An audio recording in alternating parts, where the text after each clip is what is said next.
Europe is arming itself. The Rearm Europe defence package, proposed by the European Commission, is a sign of the times. This ambitious plan could see €800 billion funneled into European defence.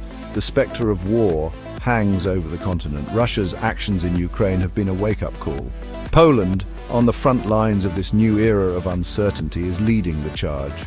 Polish Prime Minister Donald Tusk, a staunch advocate for a muscular European defence posture, is pushing for a dramatic increase in military spending. His goal? 5% of GDP dedicated to defence, a figure in line with US demands. This push for rearmament is not without its critics. Some argue that it risks escalating tensions with Russia. Others worry about the opportunity cost, suggesting that funds would be better spent on social programs or green initiatives.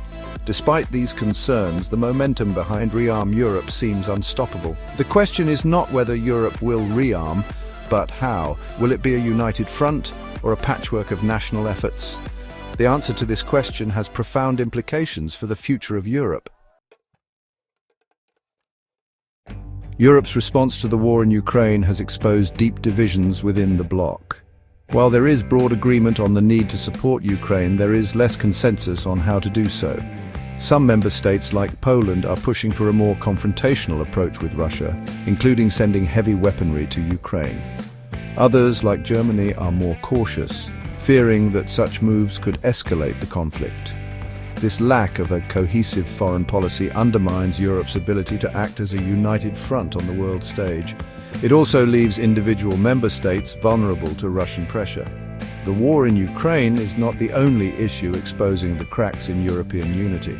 The ongoing migration crisis, the rise of populism, and the economic fallout from the COVID-19 pandemic have all strained relations between member states.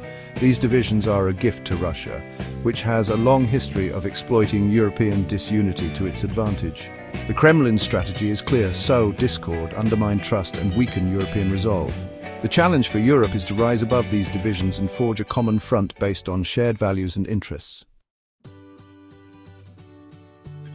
Europe's economic security is inextricably linked to its energy security. The continent's heavy reliance on Russian gas has been brutally exposed by the war in Ukraine. Russia's weaponization of energy supplies has sent shockwaves through the European economy, highlighting the need for a swift and decisive shift towards energy independence.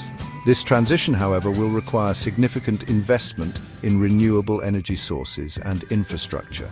It will also demand a coordinated European approach to energy policy, something that has been lacking in the past. Beyond energy, Europe faces a number of economic challenges. The rise of China as a global economic powerhouse, coupled with the ongoing technological revolution, is putting pressure on Europe's traditional industries. To remain competitive, Europe must embrace innovation, invest in research and development, and deepen economic integration within the bloc. This will require overcoming internal resistance to further integration, particularly from those who fear that it will erode national sovereignty. However, the stakes are high. A strong and united European economy is essential not only for Europe's own prosperity, but also for its ability to project influence on the global stage. Europe stands at a crossroads. The path ahead is fraught with challenges: a resurgent Russia, a shifting global order, and internal divisions that threaten to unravel the bloc from within. In the face of these challenges, there is a growing realization that Europe's strength lies in unity. A fragmented Europe divided by national interests and mistrust is a Europe vulnerable to external pressure and internal strife. A united Europe, on the other hand, is a Europe that can stand up for its values, defend its interests, and shape the future of the world. This unity must be built on a foundation of shared values: democracy, human rights, and the rule of law. It must also be grounded in a common understanding of the threats and opportunities facing Europe in the 21st century.